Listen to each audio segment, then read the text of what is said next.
Assalamualaikum warahmatullahi wabarakatuh.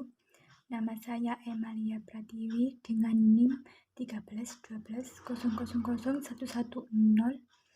Berikut saya akan mereview materi dari pertemuan 1 sampai 11 Hukum Otonomi Daerah.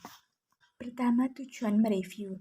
Tujuan mereview dari pertemuan 1 sampai 11 Hukum Otonomi Daerah dalam hal ini mencoba untuk mengetahui tentang hukum otonomi daerah secara mendalam, memperhatikan semua aspek berkenaan dengan otonomi daerah, mengetahui pembahasan yang terkait dalam hukum otonomi daerah, dan otonomi daerah dapat membantu masyarakat atau hukum otonomi daerah berperan dalam kehidupan masyarakat.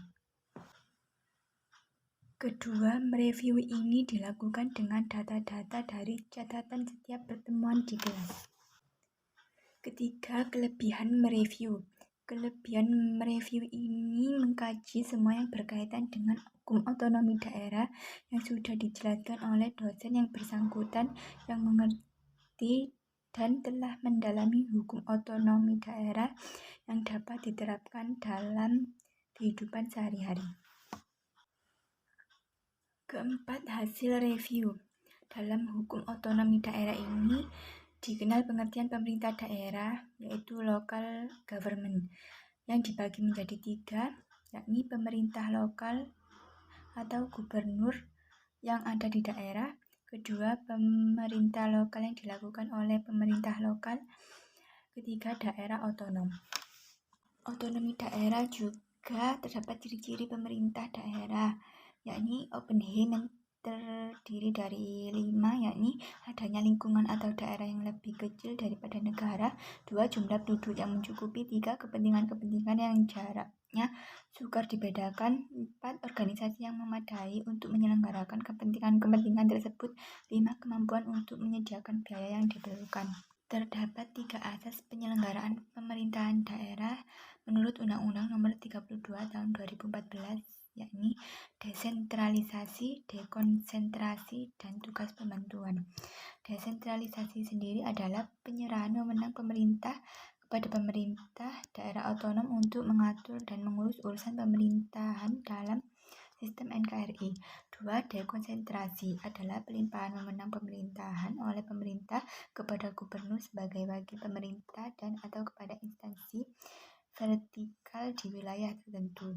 Ketiga, tugas pembantu adalah pengawasan dari pemerintah kepada daerah dan desa, dari pemerintah provinsi kepada kabupaten kota dan desa, serta dari pemerintah kabupaten kota kepada desa untuk melaksanakan tugas tertentu.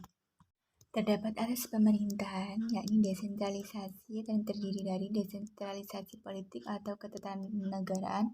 2, dekonsentrasi yang terdiri dari desentralisasi administrasi. 3, tugas pembantuan yang bersifat teknis. Otonomi daerah terdapat sentralisasi dan desentralisasi yang masing-masing mempunyai kelebihan dan kelemahan.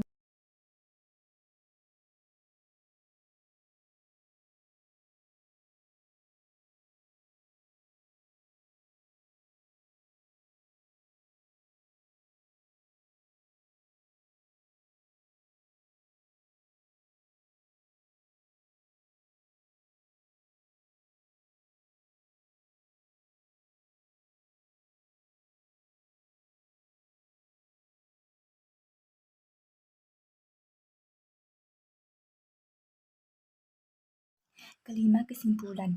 Memperhatikan penjelasan tersebut bahwa hukum otonomi daerah sangat diperlukan dalam berbagai aspek dengan telah mengetahui semua proses yang ada dalam hukum otonomi daerah, sehingga dapat diterapkan dengan baik dan terarah. Pemahaman akan otonomi daerah tersebut dapat memperkuat pengetahuan tentang otonomi daerah sehingga dapat diterapkan dalam kehidupan sehari-hari dan dapat membantu orang lain. Sekian dari saya. Apabila ada kesalahan dan kekurangan mohon dimaafkan.